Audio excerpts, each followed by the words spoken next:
नमस्कार। महात्मा ज्योतिबा फुले रोहिलखंड यूनिवर्सिटी का 4th semester का ये पेपर है। Indian literature in translation. Syllabus same है हम सभी की यूनिवर्सिटीज़ का, यूपी की ज़्यादातर यूनिवर्सिटीज़ का सिलेबस सेम है।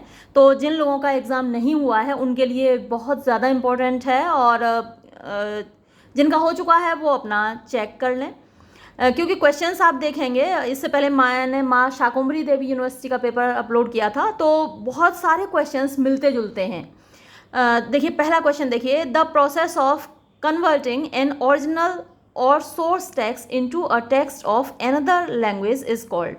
यानी एक स्रोत टेक्स्ट को किसी दूसरी भाषा में कन्वर्ट करना, बदलना क्या कहलाता है? तो वो ट्रांसलेशन कहलाता है। यहाँ सही ऑप्शन बी होगा। इसका प्रिंट आउट मैंने पहले निकाला था, वो काफ़ी गड़बड़ था। इसमें मेरे लिए टिक लगाना तो मुश्किल होगा, यहाँ पर टिक नहीं लगा सकते। तो आप लोग नोट कर लीजिए, देख लीजिए कि एक भाषा से दूसरी भाषा में कन्वर्ट करने को ट्रांसलेशन कहते हैं।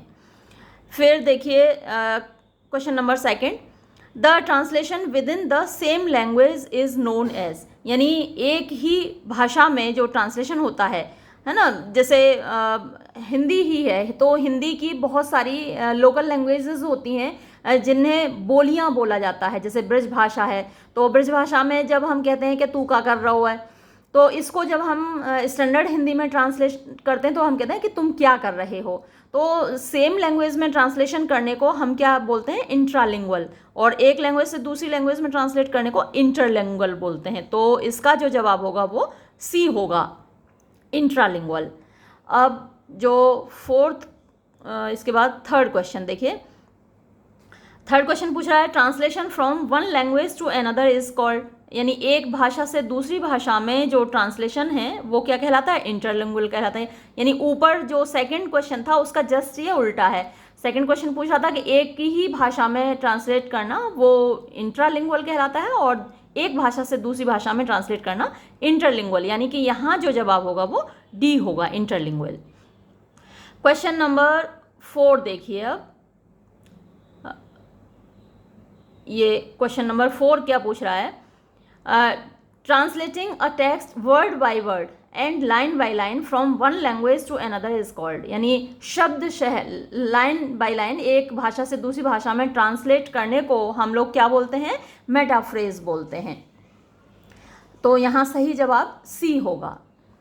फिर देखिए question number 5, sense to sense translation from the source language in the target language is called. यानी सेंस को ट्रांसलेट करना, यानी शब्दशः अनुवाद न करना, बल्कि जिसको हम फ्री ट्रांसलेशन बोलते हैं, वो उसमें भावानुवाद होता है। सेंस माने भाव होता है, तो सेंस ट्रांसलेशन यानी भावानुवाद एक भाषा से दूसरी भाषा में, वो क्या कहलाता है? यहाँ जो ऑप्शंस हैं इनमें पैराफ्रेज सही जवाब है, उसको पैराफ्रेज बोलते हैं। फिर क्वेश्चन नंबर 6 देखिए, the term translation studies was first put forward bye. तो ट्रांसलेशन स्टडीज जो टर्म दिया गया था वो जेम्स होम्स के द्वारा दिया गया था। तो यहाँ सही जवाब सी होगा। ये सारे क्वेश्चंस माँ शाकुंभरी देवी यूनिवर्सिटी के क्वेश्चन पेपर में भी थे, इनमें से कई सारे। ये मैंने पीडीएफ मंगाया था एक साहिबान से, तो मुझे लगता है कि पेज नंबर 3 के बाद वो पेज नंबर 4 का मुझे भेजना भूल गए हैं। तो यहाँ सीधा पेज नंबर 5 है। एक बच्ची ने मुझे भेजा था, उसने काफ़ी धुंधला सा है, अब पता नहीं आपको दिखेगा कि नहीं। देखिए मैं कंप्यूटर के सामने इसको रख देती हूँ जितना दिख जाए। इसमें मुझे अरे बड़ी दिक्कत हो रही है भाई। देखिए काफ़ी धुंधला है, लेकिन मैं बोलूँगी तो आपको क्वेश्चन समझ में आ जाएगा। The language from which the translation is being made is called. यानी जिस भाषा से ट्रांसलेशन किया जा रहा होता है उसको क्या कहते हैं? तो उसको सोर्स लैंग्वेज कहते हैं। फिर ये नेक्स्ट क्वेश्चन है, when did Tyndale translation of the New Testament of the Bible appear. तो बाइबल का जो न्यू टेस्टामेंट है उसका टिंडेल ने ट्रांसलेशन किया था, वो कब सामने आया? तो यहाँ जो ऑप्शंस दिए हुए हैं उनमें से 1525 है, वैसे जो सही साल है वो 1526 है। फिर देखिए यहाँ क्वेश्चन नंबर 9 देखिए, name the work in which Dryden formulated 3 basic principle types of translation. यानी उस रचना का नाम बताइए जिसमें ड्राइडन ने 3 बेसिक टाइप्स बताए थे, यानी 3 आधारभूत प्रकार बताए थे ट्रांसलेशन के, जिनमें कि मेटाफ्रेज, पैराफ्रेज और इमिटेशन, 3 प्रकार बताए थे। तो ये ओविड्स एपिस्टल्स एक रचना है ड्राइडन की, उसके प्रीफेस में उन्होंने बताए थे। फिर नेक्स्ट देखिए, ये क्वेश्चन नंबर 9 था, तो ये क्वेश्चन नंबर 10 है। क्या है ये? Translation means, term translation means नहीं, अच्छा TL ये है, TL इन ट्रांसलेशन मीन्स, यानी ट्रांसलेशन में TL का क्या मतलब होता है? तो ट्रांसलेशन में TL का मतलब टारगेट लैंग्वेज होता है। फिर ये सही जवाब भी होगा यहाँ। फिर who has given 3 base models of translation, grammatical analysis, referential meaning, connotative meaning. तो ये 3 बेस मॉडल्स किसने दिए हैं ट्रांसलेशन के? ये यूजेन निदा ने दिए हैं। तो यहाँ जो सही जवाब होगा D होगा। फिर क्वेश्चन नंबर 12 देखिए, ट्रांसलेशन ऑफ एक नई शुरुआत, एज एक नई शुरुआत। जब एक नई शुरुआत जो हिंदी में है उसको जब हम ऐसे ट्रांसलेट करते हैं, एक ई के एक, NAY शुरुआत, तो इसको क्या बोलते हैं? इसको ट्रांसलिटरेशन बोलते हैं। तो सही जवाब होगा C। अब ये देखिए क्वेश्चन नंबर 13। हाँ, अभी आ रही हूँ। The similarity in thought and style between the SL text and TL text is called.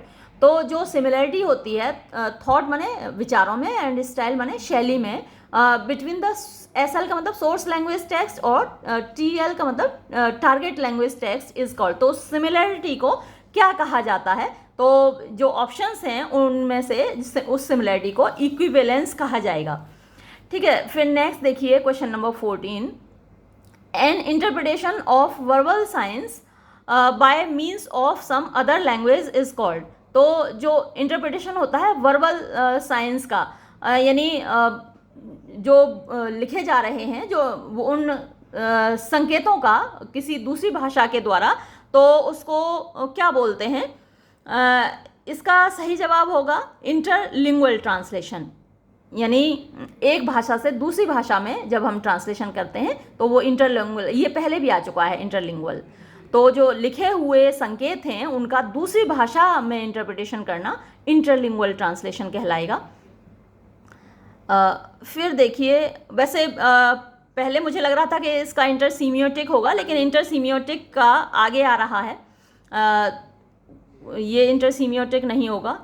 एक और क्वेश्चन आएगा उसमें इंटरसीमियोटिक होगा। फिर क्वेश्चन नंबर 15 देखिए, N interpretation of verbal signs by means of other science in the same language is called. यानी जो लिखित संकेत हैं उनका दूसरे संकेतों के द्वारा इंटरप्रिटेशन करना, उनकी व्याख्या करना सेम लैंग्वेज में, तो इसको क्या बोलते हैं? ये इंट्रालिंगुअल ट्रांसलेशन। ये अभी आए थे, शायद एक तरीके से आप कह सकते हैं कि रिपीट हो रहे हैं। इंट्रालिंगुअल एक ही भाषा से उसी भाषा में ट्रांसलेट करना वो इंट्रालिंगुअल कहलाता है, और एक भाषा से दूसरी भाषा में इंटरलिंगुअल कहलाता है। तो यहाँ जो जवाब होगा ये C होगा। ये क्वेश्चन नंबर 16 को देखिए, ये कह रहा है N interpretation of verbal signs by means of non verbal science system is called. यानी वर्बल जो संकेत हैं उनका नॉन वर्बल साइंस सिस्टम में कन्वर्जन करना, इंटरप्रेट करना क्या कहलाता है? तो ये इंटरसीमियोटिक ट्रांसलेशन होता है। ठीक है, फिर है, यानी एक तो लिखित होते हैं, एक सांकेतिक होते हैं, है ना। तो जो नॉन वर्बल हैं वो सांकेतिक हैं, मतलब साइंस के सिंबल्स के द्वारा इंटरप्रिटेशन करना लिखित का, तो वो इंटरसीमियोटिक होता है। ठीक है, फिर 17th देखिए, blank space is a kind of adaptation. तो यहाँ जो ऑप्शंस दिए गए हैं उनमें से ट्रांसक्रिएशन एक तरीके का एडेप्टेशन है ना। कोई भी टेक्स्ट होता है उसको एडेप्ट करते हैं, जैसे कि फिल्म ओंकारा है तो वो ओथेलो का एडेप्टेशन है। तो एडेप्टेशन का मतलब किसी लिखित सामग्री को अपने हिसाब से, अपने परिस्थितियों के हिसाब से उसका अनुकूलन कर लेना एडेप्टेशन कहलाता है, और ट्रांसक्रिएशन उसका एक नाम है। फिर देखिए next question, question number 18, which kind of translation is used in computers. तो कंप्यूटर्स में जो ट्रांसलेशन यूज किया जाता है उसको मशीन ट्रांसलेशन बोलते हैं।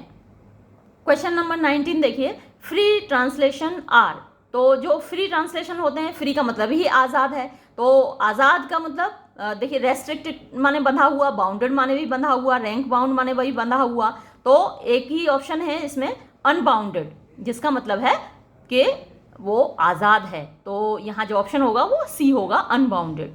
फिर है next, who translated Horace's the art of poesy. तो होरेस की द आर्ट ऑफ पोइजी, उसको आर्स पोइटिका भी कहा जाता है, उसको किसने ट्रांसलेट किया। वैसे तो इसका जो जवाब है वो टॉमस ड्रेंट है, लेकिन वो यहाँ पर नहीं है ऑप्शंस में, तो इसका एक ट्रांसलेशन बेन जॉनसन ने किया है, और तो यहाँ पर हमारे पास बेन जॉनसन है, इसलिए हम ए बेन जॉनसन को मार्क करेंगे। फिर क्वेश्चन नंबर 21 देखिए, the process of writing down recorded audio और स्पोकन वर्ड्स, यानी पहले रिकॉर्ड कर लिया आपने एक टेप रिकॉर्डर में, या फिर स्पोकन वर्ड्स को, ऑडियो को, स्पोकन वर्ड्स को following word for word methods, शब्दशः जो तरीका है उसको फॉलो करते हुए इन देयर ओरिजिनल लैंग्वेज, उसी भाषा में लिखना, ये क्या कहलाता है। जो ऑप्शंस हमारे सामने हैं इनमें से सही जवाब है ट्रांसक्रिप्शन, यानी कि ऑप्शन बी। ये हुआ क्वेश्चन नंबर 21। अब चलते हैं क्वेश्चन नंबर 22 पर। क्वेश्चन नंबर 22 पूछ रहा है, who has translated Amrita Pritam's Pinjar into English language. तो अमृता प्रीतम के पिंजर को ट्रांसलेट किसने किया था, आपको पता ही है, खुशवंत सिंह ने किया था, तो क्वेश्चन हमारा ऑप्शन बी सही है। फिर देखिए question number 23, what is the name of the most famous character from Amrita Pritam's Pinjar. तो अमृता प्रीतम के उपन्यास पिंजर में जो मोस्ट फेमस कैरेक्टर है वो पूरो का है, जो कि हीरोइन भी है, तो हमारा जवाब ए होगा। फिर है, name the famous director who brought Pinjar beyond boundaries on screen. तो पिंजर पर बेस्ड फिल्म बनाई थी, किसने बनाई थी, चंद्र प्रकाश द्विवेदी ने बनाई थी, तो हमारा सही जवाब होगा डी, चंद्र प्रकाश द्विवेदी। और अब देखिए question number 25, who translated Pinjar into French. तो इसमें जो 4 ऑप्शंस हैं उसमें पहला नाम है डेनिस मैट्रेंज, और इन्होंने ही पिंजर नॉवल को, अमृता प्रीतम का नॉवल पिंजर, फ्रेंच भाषा में ट्रांसलेट किया था। फिर क्वेश्चन नंबर 26 देखिए, who was Puro, what was Puro called after her marriage to Rashid.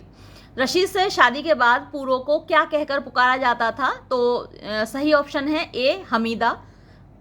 फिर क्वेश्चन नंबर 27 देखिए, name the village where Puro's family lived. उस गांव का नाम बताइए जहां पूरो का परिवार रहता था, तो उस गांव का नाम छत्तोवानी था, और हमारा ऑप्शन ए सही होगा। फिर क्वेश्चन नंबर 28 देखिए, ये है question number 28, which work was written by Amrita Pritam on the tragedy of partition before Pinjar. तो पार्टीशन की जो त्रासदी थी, बंटवारे की जो त्रासदी थी, उस पर कौन सी रचना लिखी गई थी अमृता प्रीतम के द्वारा पिंजर से पहले।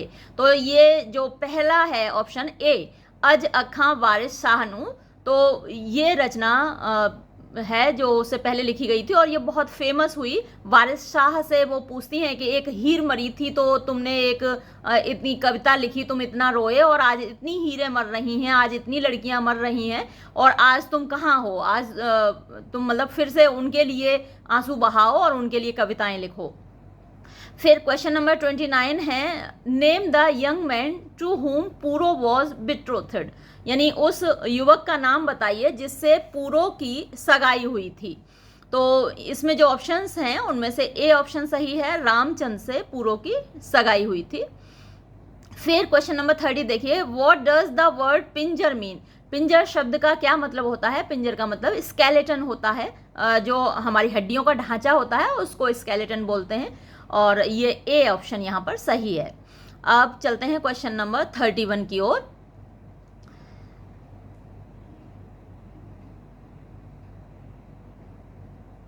ये है question number 31, why did Rashid abduct पुरो, रशीद पुरो को उठाकर क्यों ले गया था, उसको अपहरण करके क्यों ले गया था। तो यहाँ जो 4 ऑप्शंस हैं उसमें बी ऑप्शन सही है, to seek revenge upon her family, उसके परिवार से बदला लेने के लिए, क्योंकि पुरो के परिवार ने भी पहले रशीद के परिवार की एक लड़की उठाई थी, तो उसका बदला लेने के लिए रशीद उठाकर ले गया था पुरो को। फिर क्वेश्चन नंबर 32 देखिए, हु कास्ट एज पुरो इन द फिल्म पिंजर, तो पिंजर फिल्म में पुरो की भूमिका किसने निभाई थी, उर्मिला मातोंडकर ने निभाई थी, सही जवाब है ए। फिर है name the famous Indian poet who wrote the masterpiece आंसू, तो आंसू किसने लिखा है, उनका नाम बताना है, आप इनसे परिचित ही हैं, जयशंकर प्रसाद ने लिखा है, सही ऑप्शन है बी। अब क्वेश्चन नंबर 34 देखिए, क्वेश्चन नंबर 34 पूछ रहा है, हु ट्रांसलेटेड आंसू इनटू इंग्लिश, तो अंग्रेजी में आंसू का translation Charles S J White ने किया था, सही जवाब सी है। फिर क्वेश्चन नंबर 35 देखिए, which poem of Jaishankar Prasad is based on the Hindu mythological story of the great flood, तो एक बहुत बड़ी बाढ़ आई थी जिसको प्रलय बोलते हैं, तो उस बाढ़ के बाद की कहानी पर आधारित है जयशंकर प्रसाद की कौन सी रचना।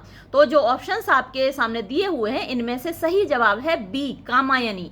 कामायनी में मनु और श्रद्धा का जिक्र है जो कि बाढ़ के बाद की कहानी है, तो सही ऑप्शन यहाँ पर बी होगा। फिर क्वेश्चन नंबर 36 देखिए, to which period of Hindi poetry does Jaishankar Prasad belong, तो हिंदी काव्य के किस युग को जयशंकर प्रसाद बिलोंग करते हैं, उनका संबंध है, तो छायावादी युग से जयशंकर प्रसाद का संबंध है, सही जवाब होगा यहाँ सी। क्वेश्चन नंबर 37 देखिए, the poem Aansu was written on the death of the poet's, यानी आंसू जो कविता लिखी गई थी पोइट ने किसकी मृत्यु पर लिखी थी, तो यहाँ सही जवाब है डी, फर्स्ट वाइफ, उनकी पहली पत्नी की मृत्यु पर उन्होंने किसने, जयशंकर प्रसाद ने आंसू कविता लिखी थी। फिर है question number 38, the word Madhu in the poem आंसू मीन्स, तो मधु का मतलब आंसू कविता में क्या है, तो जो 4 ऑप्शन दिए हैं विंटर, ऑटम, स्प्रिंग और समर, इसमें से सही जवाब है स्प्रिंग। स्प्रिंग माने बसंत, तो मधुमास बसंत के महीने को बोलते हैं, तो मधु का मतलब यहाँ स्प्रिंग है।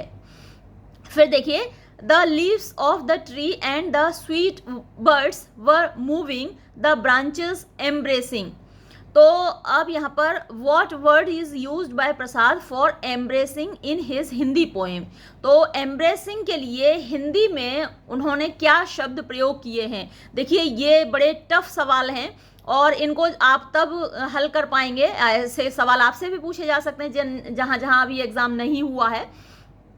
अगर आपने हिंदी वर्जन नहीं पढ़ा है तो आप इस सवाल का जवाब बिल्कुल नहीं दे सकते। मैंने जब आपको पढ़ाया था, हालांकि मैं पूरा नहीं कर पाई हूँ, कोशिश करूँगी पूरा अपलोड करने की, तो मैंने हर स्टेंजा का हिंदी अनुवाद भी आपको गाकर सुनाया था।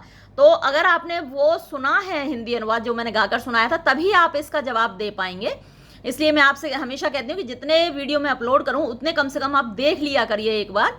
अब यहाँ पर देखिए जो 4 ऑप्शन आपके सामने हैं, गले लगाती, आलिंगन करती, गलबाही डाली या नन ऑफ दीज, तो गले लगाती, आलिंगन करती, गलबाही डाली, ये तीनों देखने में एक जैसे लग रहे हैं। आप जवाब तभी दे पाएंगे जब आपने पढ़ा होगा। इसका जो सही जवाब है गलबाही डाली, यानी सी सही जवाब है। इसके बाद आप देखिए क्वेश्चन नंबर 40। क्वेश्चन नंबर 40 क्या कह रहा है, वो भी इसी तरीके का है। हाउ इज द एक्सप्रेशन निश्वास मलय के झोंके translated bye white in English, तो निश्वास मलय के झोंके इसको वाइट ने इंग्लिश में कैसे ट्रांसलेट किया है। तो ये जो ट्रांसलेट किया गया है वो फर्स्ट वाला ऑप्शन सही है यहाँ पर, the breath of the sandal breeze, ये सही जवाब है। चार्ल्स एस जे वाइट ने इसको the breath of the sandal breeze करके ट्रांसलेट किया है, और आपने पढ़ा होगा तो ही इसका जवाब दे पाएंगे।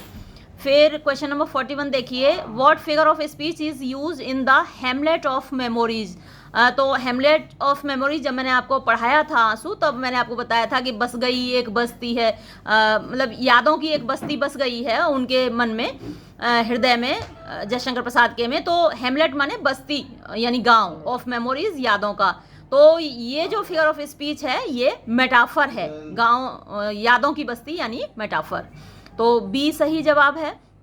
फिर क्वेश्चन नंबर 42 देखिए, how does white translate the title of the poem आंसू। इससे आप अच्छी तरीके से परिचित हैं कि आंसू जो टाइटल है उसको कैसे उन्होंने ट्रांसलेट किया है। चार्ल्स एस जे वाइट ने द गार्डन ऑफ लोनलीनेस नाम से उन्होंने ट्रांसलेट किया है। तो सी सही जवाब है यहाँ पर। क्वेश्चन नंबर 43 देखिए, when was the English translation of Aansu by Charles S J White published. तो आंसू का ट्रांसलेशन कब पब्लिश हुआ था? 2006 में पब्लिश हुआ था। ए सही जवाब है। क्वेश्चन नंबर 44 देखिए, the short story the train has reached Amritsar is the English translation of. तो the train has reached Amritsar किसका इंग्लिश ट्रांसलेशन है? ये आपको अच्छे तरीके से मालूम है, अमृतसर आ गया है, यानी ए सही ऑप्शन है। फिर क्वेश्चन नंबर 45 देखिए, the train has reached Amritsar is the English translation of a story originally written in. तो ओरिजिनली हिंदी की कहानी है, अमृतसर आ गया, तो सही जवाब बी है। फिर देखिए next question, question number 46, who is the writer of the story. Amritsar आ गया है, तो अमृतसर आ गया, कहानी के लेखक भीष्म साहनी हैं। फिर है which famous novel was written by Bhisham Sahni around partition. तो पार्टीशन के बारे में कौन सा नॉवल जो कि बहुत प्रसिद्ध है, उपन्यास भीष्म साहनी का, वो उन्होंने लिखा था। तो उनका प्रसिद्ध उपन्यास तमस है। फिर देखिए, who adapted Bhisham Sahni's famous novel woven around partition to a television film. तो तमस पे एक टेलीविज़न फिल्म बनी थी और इसको बनाया था गोविंद नेहलानी ने। तो हमारा सही जवाब होगा बी। क्वेश्चन नंबर 49 देखिए, which language was use for conversation by the passengers from Peshawar in the train has reached Amritsar. तो यहाँ जो ऑप्शंस हैं पश्तो, सिंधी, उर्दू, हिंद को। तो वहाँ कहानी में जिक्र आता है कि वो जो बाबू था कभी कभी बीच बीच में पश्तो में बात करता था, और जो पठानों ने कुछ शब्द यूज़ किए हैं, जैसे खंजीर, वो पश्तो भाषा का शब्द है, सुअर को बोलते हैं। तो यहाँ पर मेरे हिसाब से सही जवाब पश्तो होगा। पेशावर के रहने वाले लोग, पेशावर में 3 भाषाएं बोली जाती हैं जहाँ तक मैंने पढ़ा है। पश्तो बोली जाती है, हिंद को बोली जाती है, उर्दू बोली जाती है। तो पश्तो वहाँ की मेन भाषा है मेरे हिसाब से। पाकिस्तानी बच्चे मुझे करेक्ट करेंगे, पहले भी उन लोगों ने कई बार मुझे करेक्ट किया है, क्योंकि खंजीर का अर्थ मुझे नहीं मालूम था जब मैंने अमृतसर आ गया पढ़ाई थी। तो अगर कोई पाकिस्तानी बच्चा ये देखे वीडियो तो मुझे करेक्ट करे अगर मैं गलत हूँ तो। वैसे मेरे हिसाब से यहाँ ए ऑप्शन पश्तो सही है, इसका जिक्र भी आया है कहानी में। फिर देखिए next, from which station does the train start for Amritsar in the train has reached Amritsar. तो किस स्टेशन से चली है इसका जिक्र तो कहानी में नहीं आया, केवल ट्रेन चली है और उसके बाद बताया कि जो पहला स्टेशन पड़ा वो झेलम पड़ा। झेलम से पहले क्या था, कहाँ से चली थी? तो जो ऑप्शंस हैं उनके हिसाब से वो जो ट्रेन चली है वो लाहौर से चली है, और मेरे हिसाब से यहाँ डी सही जवाब है। और फिर वही मैं कहूँगी कि भाई पाकिस्तान के स्टेशंस मुझे नहीं मालूम, अगर कोई पाकिस्तानी बच्चा हो सकता है मैं गलत हूँ तो सही करे, क्योंकि कहानी में जिक्र नहीं है। कहानी में पहला स्टेशन झेलम आता है। अब झेलम से पहले वो ट्रेन चली है, मेरे हिसाब से लाहौर से चली है। मैं अगर लगाती तो यहाँ डी लाहौर लगाती। फिर देखिए फिर question number 51, which is the first border town in India for the train from Pakistan as mentioned in the train has reached Amritsar. तो ये बिल्कुल हम दावे के साथ कह सकते हैं कि ये तो जो पहला बॉर्डर स्टेशन है वो अमृतसर है। तो यहाँ तो ए ठोक के आप सही लगा दीजिए, ए अमृतसर। अब क्वेश्चन नंबर 52 की तरफ हम चलते हैं। ये है when did the trauma of partition shake the entire country, पूरे देश को कब हिला दिया बंटवारे के दर्द ने। तो 1947 में बंटवारा हुआ और हम तो नहीं थे खैर उस वक्त, लेकिन जो भी थे हमारे पूर्वज उनको हिलाकर रख दिया। कितना परेशान हुए वो लोग, शब्दों में तो बयान नहीं किया जा सकता उनकी परेशानियों को। फिर देखिए question number 53, whom were the Pathans teasing at the outset of the story the train has reached Amritsar. तो ट्रेन हैज रीच्ड अमृतसर आपने अगर मेरे साथ पढ़ी है तो आपको याद होगा कि पठान लोग बाबू को परेशान कर रहे थे, बार बार उससे कह रहे थे कि भाई आ जाओ हमारे साथ खाना खा लो, है ना, तुम दाल खाते हो इसीलिए कमज़ोर हो, थोड़ा सा मीट खाओगे तो अच्छे मजबूत हो जाओगे। तो ये सही जवाब यहाँ पर बाबू होगा। बाबू को परेशान कर रहे थे, चिढ़ा रहे थे, मतलब परेशान क्या कर रहे थे, ऐसे ही चिढ़ा रहे थे, हंसी मजाक कर रहे थे। फिर देखिए question number 54, who was trying to pacify the Pathans and then babu to avoid violence in the train. तो कौन कोशिश कर रहा था पठानों को शांत करने की, बाबू को शांत करने की, जिससे कि वायलेंस ना हो। तो एक जो ओल्ड वुमन थी वो बार बार सबको शांत कर रही थी, सभी को कह रही थी कि भाई शांत हो जाओ, खुदा के बंदो, नेक बंदो, शांत हो जाओ। तो यहाँ बी सही जवाब है, the old woman. Question number 55 है, how many Pathans were there in the train. तो ट्रेन में कितने पठान थे, सही जवाब है ए 3, 3 पठान थे। फिर question number 56, Mahasweta Devi's story the hunt was originally written in. तो महाश्वेता देवी बंगाली भाषा में लिखती हैं, तो द हंट कहानी भी ओरिजिनली मूलतः बंगाली भाषा में लिखी गई थी, तो हमारा सही जवाब होगा बी। फिर क्वेश्चन नंबर 57 देखिए, who has translated the Hunt into English language. तो द हंट कहानी को अंग्रेजी भाषा में किसने ट्रांसलेट किया, वो गायत्री चक्रवर्ती स्पिवाक ने ट्रांसलेट किया है। तो चक्रवर्ती यहाँ नहीं देख रखा, गायत्री स्पिवाक सही जवाब है, यानी कि बी। फिर नेक्स्ट क्वेश्चन देखिए, question number 58, Mahasweta Devi's the hunt was included in the anthology. Mahasweta Devi की कहानी द हंट किस संग्रह में शामिल की गई थी। तो जो संग्रह है उसका नाम है इमेजिनरी मैप्स, यानी सही जवाब हमारा ए होगा।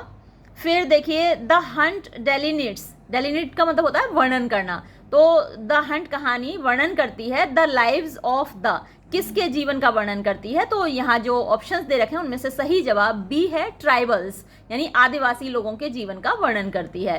फिर देखिए question number 60, who is the protagonist in the story the hunt. The hunt कहानी का प्रोटैगनिस्ट यानी मुख्य पात्र कौन है। तो इस कहानी की मुख्य पात्र मैरी ओरान है, तो हमारा सही जवाब होगा बी।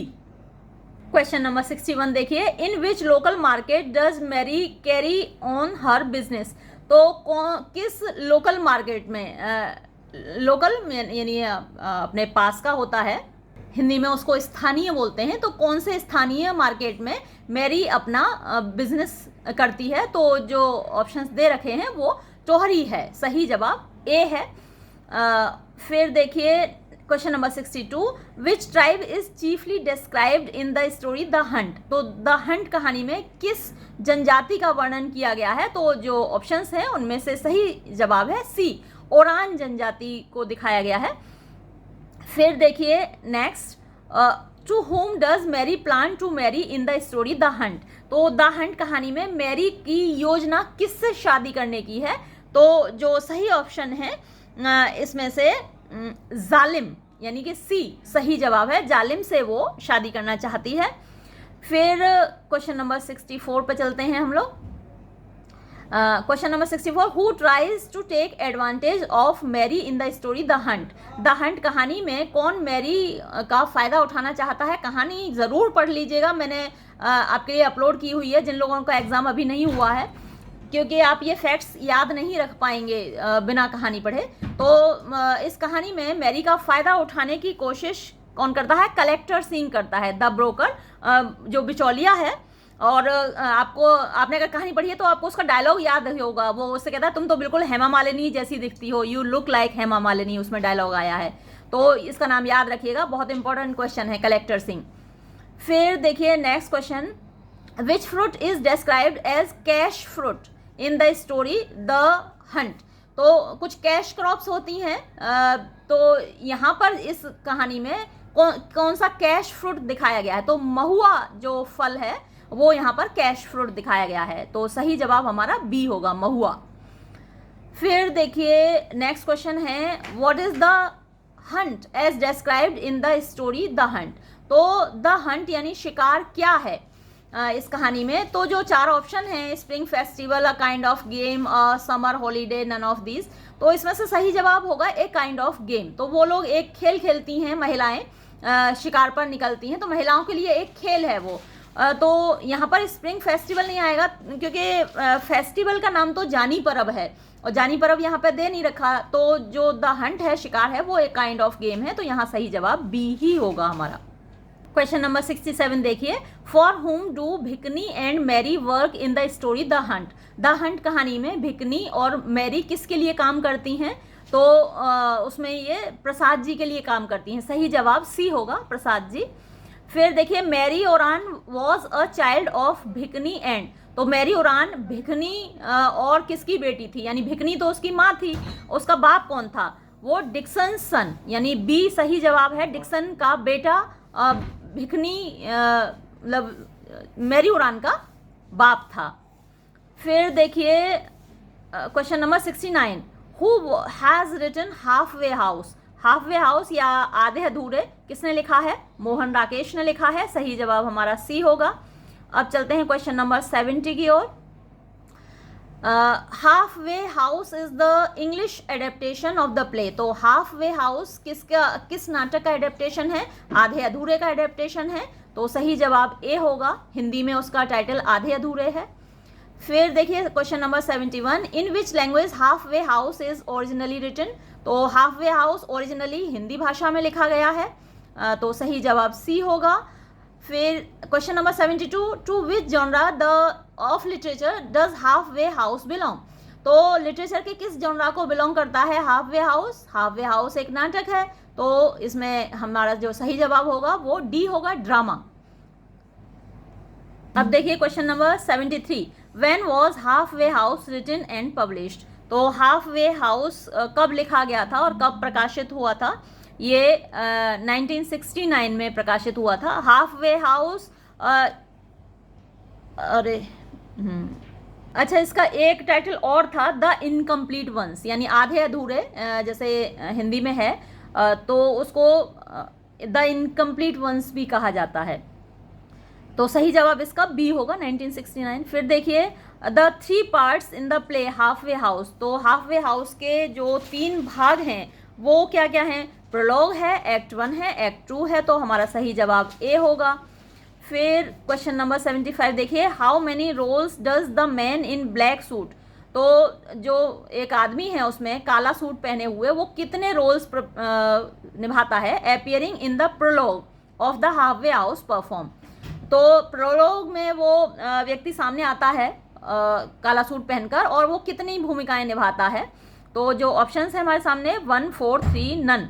तो इसमें सही जवाब है 4। चारों जो पुरुषों की भूमिकाएं हैं वो निभाता है 4। फिर क्वेश्चन नंबर 76 की ओर चलते हैं। क्वेश्चन नंबर 76 पूछ रहा है, who is the central female character in the play half way house. तो हाफ वे हाउस का मुख्य नारी पात्र कौन है? तो सावित्री है मुख्य नारी पात्र। हमारा सही जवाब है ए। फिर देखिए, what is the name of Savitri son. Savitri के बेटे का नाम क्या है? तो आपको याद होगा, अशोक सावित्री के बेटे का नाम है। फिर next question, who is the husband of Savitri. तो सावित्री के पति का नाम क्या है? महेंद्र नाथ है। सही जवाब हमारा बी होगा। फिर क्वेश्चन नंबर 79 देखिए, whom does Savitri invite to fix a job for her son. यानी अपने बेटे की नौकरी फिक्स करने के लिए सावित्री किसको अपने घर बुलाती हैं? तो जो 4 ऑप्शन है हमारे सामने, इसमें सही जवाब है डी, सिंघानिया को बुलाती हैं। फिर क्वेश्चन नंबर 80 देखिए, what is the crux in the play half way house. मतलब कि जो नाटक है हाफ वे हाउस, उसमें मुख्य समस्या क्या है? ऑप्शंस जो दे रखे हैं, disintegration of a home in half way house, यानी एक जो घर है वो बिखर रहा है, मैन वुमन रिलेशनशिप, स्त्री पुरुष का संबंध है वो बिगड़ रहा है, पेरेंट्स चिल्ड्रन रिलेशनशिप, बच्चों का और माता पिता का संबंध है वो भी बिगड़ रहा है, वो भी एक समस्या है। तो ये सारी समस्याएं हमें हाफ वे हाउस, आधे अधूरे में दिखाई देती हैं। तो हमारा सही जवाब होगा यहाँ ऑल ऑफ दीज, यानी कि डी। फिर देखिए question number 81, who is the author of the play कन्यादान। तो कन्यादान किसने लिखा है ये नाटक? विजय तेंदुलकर ने लिखा है। सही जवाब होगा हमारा सी। फिर हम चलते हैं क्वेश्चन नंबर 82 की ओर। क्वेश्चन नंबर 82 क्या पूछ रहा है? From which Indian language has the play कन्यादान बीन एडेप्टेड इनटू इंग्लिश। तो किस भाषा से अंग्रेजी में अनुवाद किया गया है कन्यादान नाटक का? तो विजय तेंदुलकर मराठी भाषा में लिखते हैं। तो ये जो नाटक है कन्यादान, ये भी मराठी भाषा में ही लिखा गया था और इंग्लिश में उसका ट्रांसलेशन हुआ है। तो यहाँ हमारा सही जवाब होगा ए, मराठी। फिर देखिए, name the dramatist who has written famous Maratha play Ghashiram Kotwal. तो घासीराम कोतवाल भी विजय तेंदुलकर का ही लिखा हुआ है। जिन्होंने कन्यादान लिखा है उन्होंने ही घासीराम कोतवाल भी लिखा है, और वो बहुत ज़्यादा प्रसिद्ध है। कन्यादान से भी ज़्यादा प्रसिद्ध उनका घासीराम कोतवाल है, लेकिन आपके सिलेबस में नहीं है, आपको याद फिर भी रखना है, आपसे पूछा जा सकता है। फिर देखिए, तो यहाँ सही जवाब विजय तेंदुलकर हो गया, सी। फिर देखिए question number 84, when was the play कन्यादान पब्लिश्ड इन मराठी। तो मराठी भाषा में कन्यादान नाटक कब प्रकाशित हुआ? ये 1983 में प्रकाशित हुआ था। तो हमारा सही जवाब यहाँ पर बी होगा। क्वेश्चन नंबर 85 देखिए, what is the full name of Vijay Tendulkar. तो विजय तेंदुलकर का पूरा नाम क्या है? यहाँ जो ऑप्शन है बी, विजय धोंधोपंत तेंदुलकर, ये उनका पूरा नाम है, विजय धोंधोपंत तेंदुलकर, याद रखिएगा। फिर question number 86, who is the daughter of Nath Devlalikar. तो नाथ देवलालीकर की बेटी कौन है? आपको याद होगा कन्यादान में जो हीरोइन है ज्योति यदुनाथ देवलालीकर। फिर क्वेश्चन नंबर 87 देखिए, how does Arun Athawale trap his socialist father in law. तो उसके समाजवादी जो ससुर हैं अरुण अठावले के, यानी नाथ देवलालीकर, उनको कैसे जाल में फंसाता है? by forcing him to promote his autobiography in a public meeting। यही सही जवाब है। वैसे तो वो by maltreating his daughter, उनकी बेटी के साथ दुर्व्यवहार करता है, उसको मारता पीटता है, ये भी सही जवाब हो सकता था। लेकिन जो 4 ऑप्शंस हैं उनमें से ज़्यादा बेहतर जो जवाब है वो ए है, कि वो उनको मजबूर कर देता है कि वो उसकी ऑटोबायोग्राफी की तारीफ़ करते हैं पब्लिक मीटिंग में, और ये सही जवाब ए होगा। फिर देखिए नेक्स्ट क्वेश्चन 88 क्या पूछा है? Who in the family cautions Jyoti against the problems that may befall after her marriage with Arun. तो अरुण से शादी करने के बाद जो समस्याएं आ सकती हैं, उन समस्याओं से आगाह कौन करता है ज्योति को कन्यादान ड्रामा में? तो उसकी माँ सेवा उसको आगाह करती है कि तुम्हें समस्याएं आएंगी, प्रॉब्लम्स आएंगी अरुण अठावले से शादी करके। तो ये सही जवाब यहाँ पर सी होगा, सेवा। फिर देखिए, who relentlessly criticises Nath's speech. तो नाथ देवलालीकर ने जो भाषण दिया था अरुण की किताब की तारीफ में, उसको कौन क्रिटिसाइज करता है? तो ज्योति ही उस भाषण को क्रिटिसाइज करती है। तो सही जवाब यहाँ पर बी होगा, ज्योति। फिर देखिए, what is the end of the play कन्यादान। तो कन्यादान जो नाटक है उसका अंत कहाँ होता है? तो ये जो 4 ऑप्शंस हैं इनमें मेरे हिसाब से जो, हाँ मेरे हिसाब से क्या है, यही आपने पढ़ा ही है नाटक। Jyoti leaves her father's house and was never to come back. यानी ज्योति अपने पिता का घर छोड़ देती है और कसम खाती है कि फिर वो इस घर में कभी नहीं आएगी। सी सही जवाब है। और वो फिर रोते हुए रह जाते हैं नाथ देवलालीकर, जो एंड में वो ज्योति ज्योति करके रोते हैं। तो ये यहाँ पर एंड होता है नाटक का। अब ये लास्ट के जो 10 क्वेश्चन हैं ये पैराग्राफ पर बेस्ड हैं, और इस तरीके के क्वेश्चंस भी आ सकते हैं, इस तरीके से पैराग्राफ बेस्ड क्वेश्चंस भी आ सकते हैं जिनका भी एग्जाम नहीं हुआ है। देखिए क्या पैराग्राफ है, थोड़ा सा धुंधला तो है, मैंने PDF मंगाई थी वो भी क्लियर नहीं है। पढ़ते हैं, women contribute immensely to the economic growth of a nation. यानी महिलाएं एक राष्ट्र की आर्थिक प्रगति में बहुत बड़ी भूमिका निभाती हैं। विमेन, महिलाएं, कंट्रीब्यूट माने योगदान देती हैं, इमेंसली माने बहुत ज़्यादा, टू द इकोनॉमिक ग्रोथ आर्थिक वृद्धि में ऑफ अ नेशन एक देश की। दे आर वो हैं नाउ डेज आजकल वर्किंग काम कर रही हैं इन डिफरेंट सेक्टर्स अलग अलग सेक्टर्स में अलग अलग क्षेत्रों में ऑफ इकोनॉमी यानी इकोनॉमी के हिंदी में उसको अर्थव्यवस्था बोलते हैं, अर्थव्यवस्था के एज एग्रीकल्चरल जैसे कि खेती बाड़ी कृषि, लेबरर्स मजदूर के रूप में, रोड मेकर्स यानी सड़क बनाने वालों के रूप में, डॉक्टर्स के रूप में, इंजीनियर्स के रूप में, टीचर्स के रूप में एंड एग्जीक्यूटिव्स के रूप में। When women appear in the role of working women, जब महिलाएं कार्यरत महिलाओं के रूप में भूमिका निभाती हैं, they need the help of other members of the family, तो उन्हें परिवार के दूसरे सदस्यों की मदद की ज़रूरत होती है। Certain domestic duties are required to be shifted to husbands, कुछ घरेलू काम ऐसे होते हैं जो कि हस्बैंड्स को शिफ्ट किए जाने होते हैं, चिल्ड्रन बच्चों को शिफ्ट किए जाने होते हैं, and other adult members in the family, और परिवार के जो दूसरे वयस्क सदस्य हैं उनको वो कार्य उनको देने होते हैं। Often women perform dual role in society, अक्सर महिलाएं समाज में दोहरी भूमिका निभाती हैं।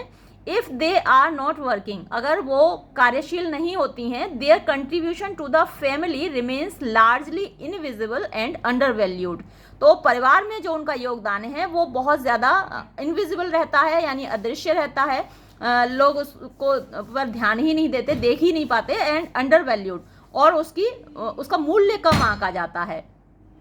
Many plans and policies have been drafted, यानी बहुत सारी योजनाएं बनाई गई हैं, बहुत सारी नीतियां बनाई गई हैं, एंड इम्प्लीमेंटेड, और उनको लागू किया गया है, टू इम्प्रूव, सुधारने के लिए, द स्टेटस ऑफ विमेन, महिलाओं की स्थिति को इन द सोसाइटी, समाज में। Only policies and programmes cannot change the status, यानी केवल नीतियां और कार्यक्रम नहीं बदल सकते स्थिति ऑफ विमेन, महिलाओं की। They are an important part, वो एक महत्वपूर्ण भाग हैं, of the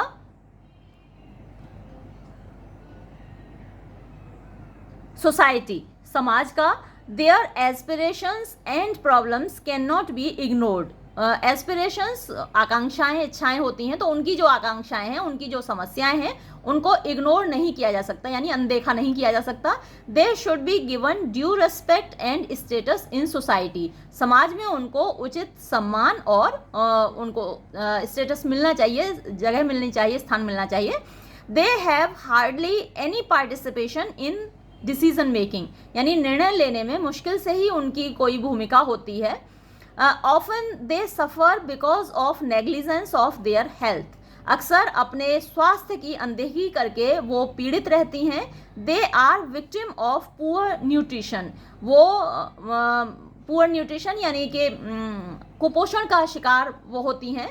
अनकर्ब्ड exploitation of women, uncurbed का मतलब होता है बेरोक टोक, एक्सप्लॉयटेशन शोषण, ऑफ विमेन महिलाओं का, एट वर्किंग प्लेसेस कार्यस्थलों पर, एंड एट पब्लिक प्लेसेस और सार्वजनिक स्थलों पर, कंटिन्यूज जारी है, इवन टुडे आज भी। तो ये आपने ये पैराग्राफ पढ़ा। अब इस पर बेस्ड ये क्वेश्चंस हैं, देखिए क्वेश्चन नंबर 91 देखिए, find the appropriate Hindi adaptation of the word immensely, तो इमेंसली वर्ड आया था इस पैराग्राफ में, उसका उचित हिंदी अर्थ क्या होगा। तो जो ऑप्शंस हैं बहुत अधिक, विशाल, अत्यधिक लोकप्रिय, तो इसमें से सही जवाब बहुत अधिक है, इमेंसली माने बहुत अधिक, ए सही जवाब है। फिर देखिए find the appropriate Hindi adaptation of the word invisible, तो इनविजिबल माने वैसे तो अदृश्य होता है, लेकिन यहाँ जिस अर्थ में ये प्रयोग किया गया है कि देखिए यहाँ ये आया है invisible, largely invisible and undervalued, तो उनकी जो भूमिका है वो अदृश्य क्या यहाँ पर अनदेखा कह सकते हैं, इग्नोर्ड रहती है। तो यहाँ अनदेखा सही, ज़्यादा सही है जैसा कि इस पैराग्राफ में आया है, तो सी ज़्यादा सही जवाब होगा। वैसे इनविजिबल का मतलब अदृश्य होता है, तो उस हिसाब से तो ए सही जवाब होना चाहिए। फिर देखिए आगे बढ़ते हैं, 5 क्वेश्चन और रह गए लास्ट। अच्छा अभी तो काफ़ी क्वेश्चन रह गए। देखिए तो find the appropriate translation of the following sentence, इस सेंटेंस का उचित अनुवाद बताइए। Often women perform dual role in society. तो इसका जो सही जवाब होगा, ऑफन माने अक्सर, विमेन महिलाएं परफॉर्म निभाती हैं, ड्यूअल माने दोहरा, रोल माने भूमिका, इन सोसाइटी समाज में। तो अक्सर महिलाएं समाज में दोहरी भूमिका निभाती हैं। अब यहाँ पर जो ऑप्शंस हैं उनमें देखिए, ये सी सही जवाब है। अक्सर की बजाय यहाँ इन्होंने ऑफन का मतलब प्रायः कर दिया। प्रायः महिलाएं समाज में दोहरी भूमिका का निर्वहन करती हैं। वाह, ये है सही ट्रांसलेशन। हमें यही भाषा प्रयोग करनी चाहिए। कितनी अच्छी भाषा है। मैं तो जरा सी क्लिष्ट भाषा प्रयोग कर लेती हूँ तो आप लोगों की शिकायत होने लगती है, लेकिन ये देखिए कितनी सही भाषा में इसको ट्रांसलेट किया गया है। तो सही हमारा सही जवाब है। फिर क्वेश्चन नंबर 94 देखिए, how can the following sentence be appropriately translated into Hindi. इस वाक्य को उचित रूप से हिंदी में कैसे अनुवादित किया जा सकता है। Only policies and programmes cannot change the status of women. Only केवल पॉलिसीज, नीतियां एंड प्रोग्राम्स, कार्यक्रम कैन नॉट चेंज नहीं बदल सकते द स्टेटस माने स्थिति ऑफ वुमेन महिलाओं की। अब यहाँ पर जो 4 ऑप्शंस हैं उनको देखते हैं। मात्र योजनाओं और कार्यक्रमों को बनाने से ही काम नहीं चलेगा। केवल योजनाएं और कार्यक्रम महिलाओं की स्थिति में बदलाव नहीं ला सकते। महिलाओं की स्थिति में बदलाव लाने के लिए केवल योजनाएं और कार्यक्रम ही पर्याप्त नहीं है।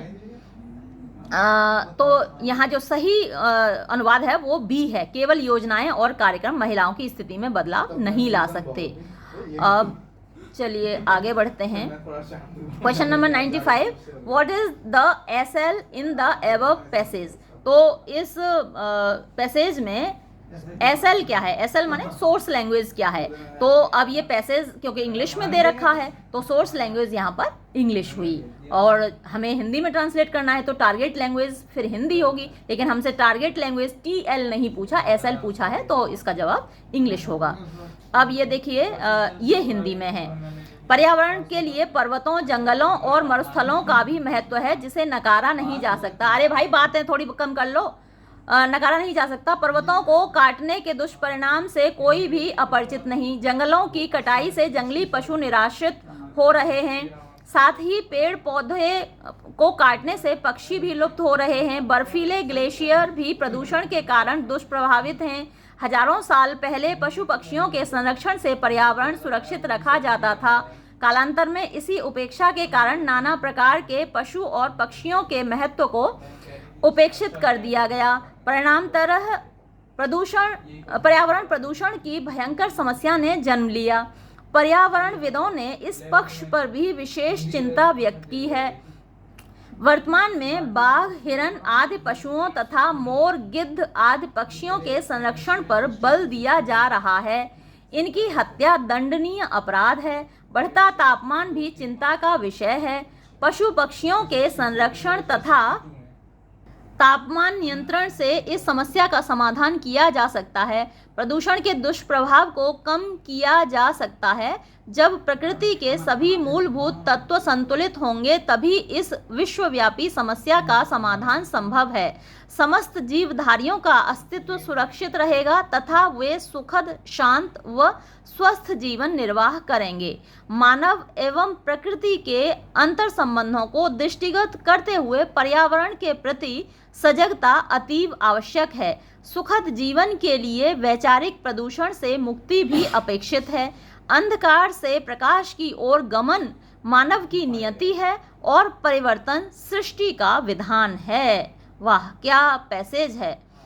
आप लोग जरा सी हिंदी में कठिन बोल दूं तो आप लोगों को प्रॉब्लम हो जाती है। अब देखिए कितनी कठिन हिंदी है, यहाँ कैसे समझोगे और कैसे इसको ट्रांसलेट करोगे।